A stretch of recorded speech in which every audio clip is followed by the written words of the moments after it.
Hello there. So this is a little solo episode about something I've been thinking about doing a podcast and how to live with a bit more care and not pretended I'm sorted while doing it. It's mostly going to be me trying to get clearer in my own thinking as I move forward. And if it resonates with other people, that's good too. So I've also just been thinking a lot about what it means to speak publicly about anything right now, and what accountability actually looks like when everything feels charged. You know, everything that I talk about on this podcast, I like to say, it's just working models. It's not truth with a capital T. It's tools that I'm testing. And like all models, they're subject to revision. So, I've been sober now for over 6 years, and here's the twist. It didn't fix everything. Even though I meditate and I light incense, I'm still extremely capable of screwing things up. I remember when I was drinking, it would be easy for me to just order an 18-inch stuffed crust pizza for one and down a full packet of chocolate hobnobs and a cheese string at 2 a.m. And now I still do it, but I also now have to remember it. Sometimes I also notice myself wearing like this sober guy or Buddhist label. And I'll tell myself stuff like, right, you're a good guy now. You will not watch pornography because you're an ally. And then, the moment my girlfriend's gone away for one night, I'm furiously trying to bypass the porn ban, Googling gifs of boobs. Gifs. It's a true story.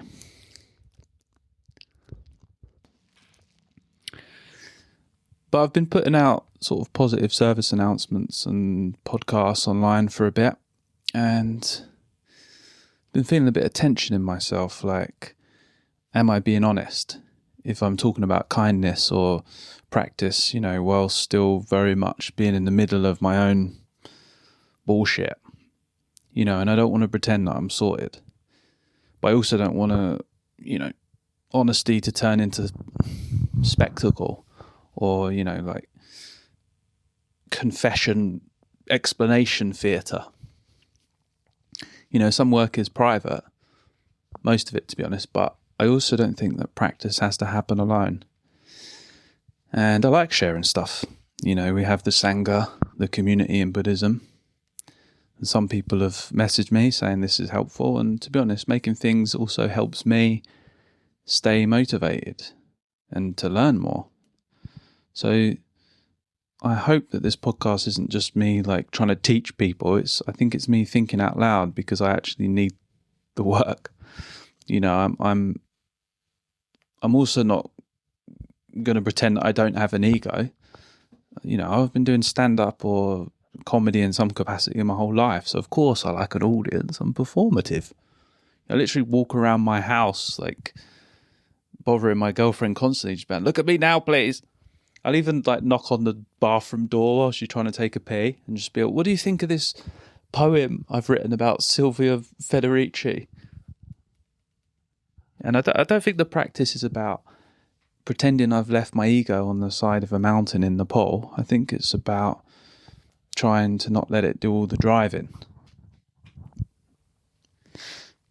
But the honest thing is, I feel sometimes a bit like a fraud. And Christopher Hyatt, the psychoanalyst and Reichian therapist, he says that we have three selves. We have an idealized self. We have an actual self. And when we inevitably don't live up to the idealized selves, we beat ourselves up. And he called that self the brutaliser. And that's why you get like people who win Oscars and seemingly have it all, but still need to spend hours with red light therapy and putting Botox in their butts. And for a while, and I know I still do, I had this image of myself, I'm sober, I'm a Buddhist guy now, I work in social care, I help people. And whenever that image cracked, I felt really ashamed and just pitiful and angry. And I'd try to hide any weaknesses or mistakes or any times that I was a dick to others, and it's fragile. That was so fragile. It's also a thing that can happen as well when you say publicly that you're a Buddhist. I think sometimes people don't hear someone practicing, they maybe hear someone who's sorted, like calm, ethical, above it all. I think like my Aunt Joyce summed it up. She said to my mum when she found out, she was like, he's a Buddhist. Does that mean that they think they're better than us? Is he going to wear a robe now? Is he not going to wear shoes? I'm sorry, but he's got to wear socks in my house. And I think it makes sense because spiritual language can sound like you're standing above people, especially if your special interest is Buddhism. You sound like an authority, maybe, not because you're wise, it's just because, you've watched a million Alan Watts clips whilst on the toilet. But underneath all of this that I'm talking about is a specific fear, I think. Like, who the hell am I to talk about anything? I think it's a fear that if I try to be better, I'll be exposed as a fake.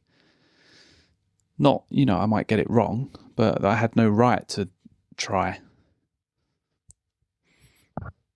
And I think that's something that's been helping me right now is this piece I read by Judy Leaf. It's called How Not to Freak Out. And I'll just paraphrase it, but she basically says that suffering it's not an exception, it's the human condition. And that resonated with me because I think a lot of people are scared and confused right now. And this isn't to minimize that. I just to say that confusion's always been part of the deal. I think every generation thinks that their moment is uniquely overwhelming because they're inside it. But in Buddhism, that ongoing shitstorm is called samsara. And it's the reason our world is shaped again and again by ordinary habits like greed, anger, confusion, lust, envy. And the uncomfortable part is that the suffering that we complain about isn't just out there.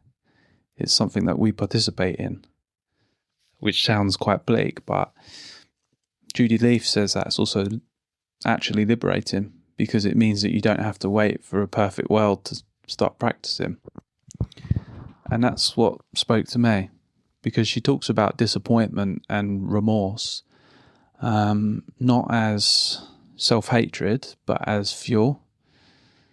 That disappointment can be something that wakes you up. And I'll just quote this. She says, disappointment is a great instigator. From it, positive seeds of change can emerge. When we feel genuine remorse about our own contribution to the samsara project, it strengthens our longing for an alternative and our determination to find a better way to live. So, I think she's saying that remorse isn't about proving you're bad, it's about refusing to opt out. And there's this guy I follow on Instagram called Damien Eccles. He spent about 18 years in prison, much of it on death row, before he was released. And he talks about compassion.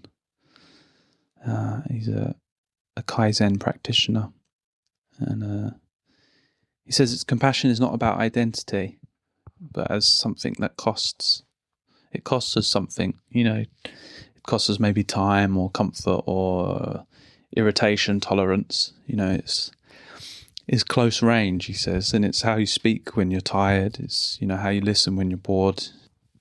He said you can care about the world endlessly, without actually adjusting your behaviour at all. And that was pretty strong stuff,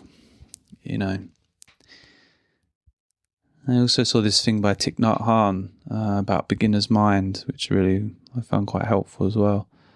He was saying that you don't start practicing because you're sorted.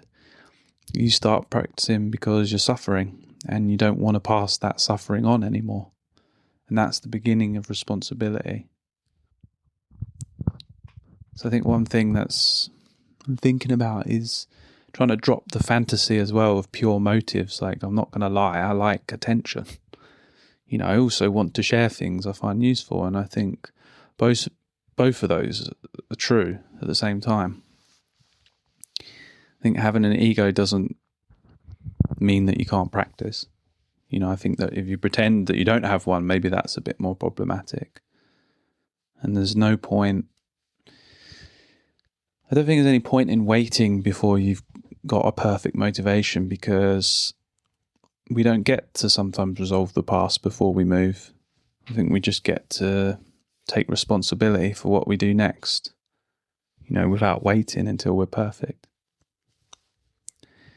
So if that's the thinking, I guess what I really want to talk about is, what does accountability actually look like for me?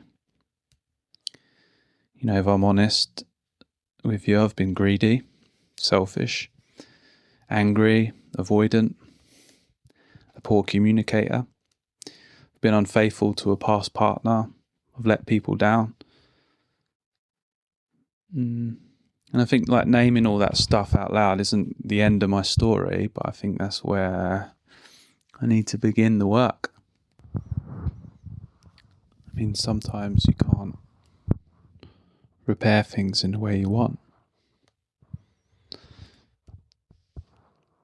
And I know that saying sorry isn't always enough, and sometimes it's not even what the other person needs.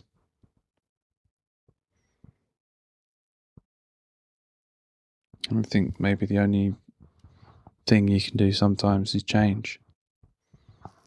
And that doesn't undo things that have happened, but it just stops you adding more.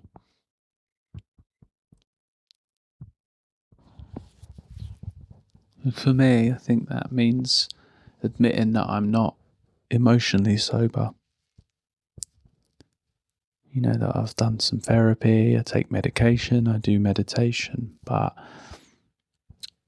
I know that's not just to become like a good guy that I can show off.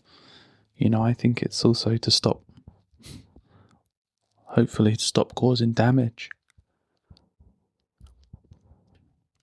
And I don't think there's a point where you're done either. What I do believe is that it takes practice.